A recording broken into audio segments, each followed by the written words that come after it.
I lost my eyesight during some surgery, a lengthy surgical procedure on my back. I was under for 8 hours, and when I came round, I had no sight. And it turns out I've got a condition called ION, which is ischemic optical neuropathy, which is basically caused by starvation of blood to the optic nerves, and it means that I've lost all my sight in my left eye, and I've got a small quadrant to the right of my lower right eye. I've got a bit of vision there, but it's like looking through a polythene, like a builder's polythene sheet. So everything I can see is like looking through thick polythene. So in lower light conditions it's easier for me. Bright sunshine and all that, I've had it really, can't see anything. It happened, during surgery, so I never even wore reading glasses before that, so it had a big impact on me. All the things I could do, I can't anymore. I can't drive anymore, can't ride a motorcycle anymore, can't do all the work around the house anymore. It's just affected everything really, and of course it's affected the family as well, because the less I can do, the more they have to help me with. I did see a consultant there eventually, and that was after we contacted Support for Sight, and Vanessa came with me to that, and that was when I got registered with severe sight impairment, so registered blind. But they really didn't want to see me.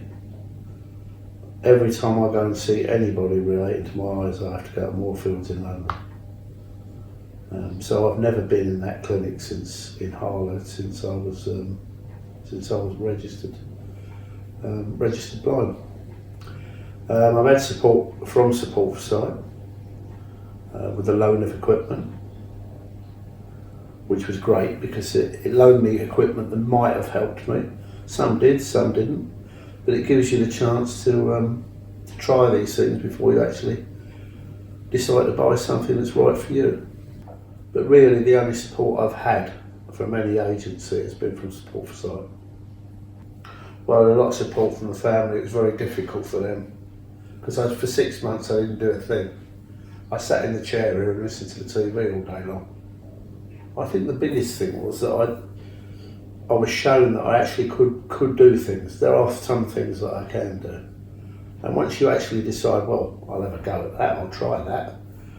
Sometimes you're pleasantly surprised, sometimes you're not.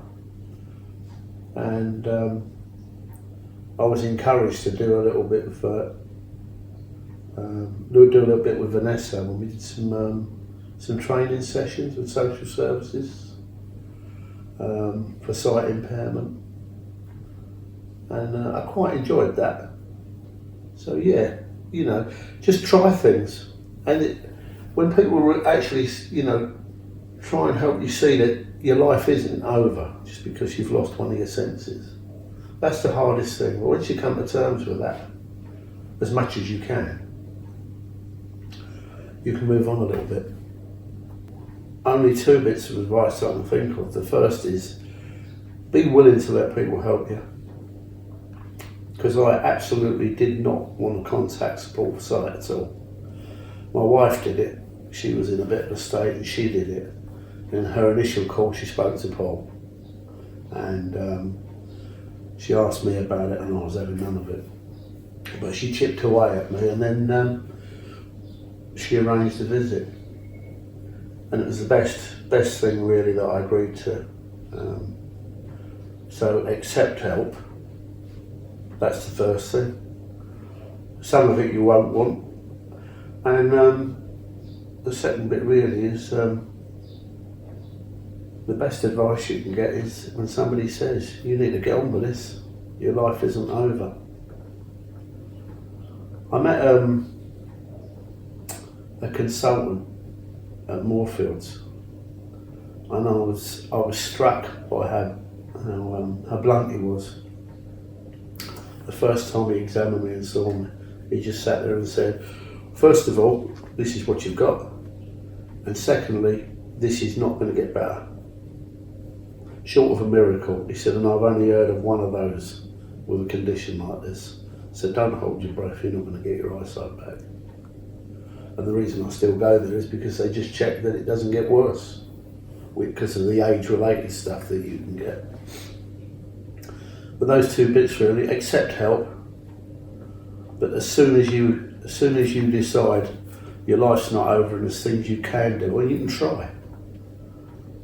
That's the biggest change really. That's when you turn a bit of a corner, I think.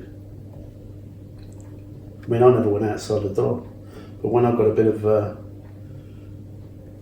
sensory training with the cane, it gave me a bit more confidence, because they actually care without not being patronising. They actually explore the kind of person you are. They don't just see, I mean, there's so many different eye conditions and that cause sight loss. You're not bunched in. They will look at each individual person and try and help what's right for you. And there's no pressure. So that's why I would encourage people. And I think they're successful at what they do. And I wouldn't have agreed to become a trustee if I didn't think that.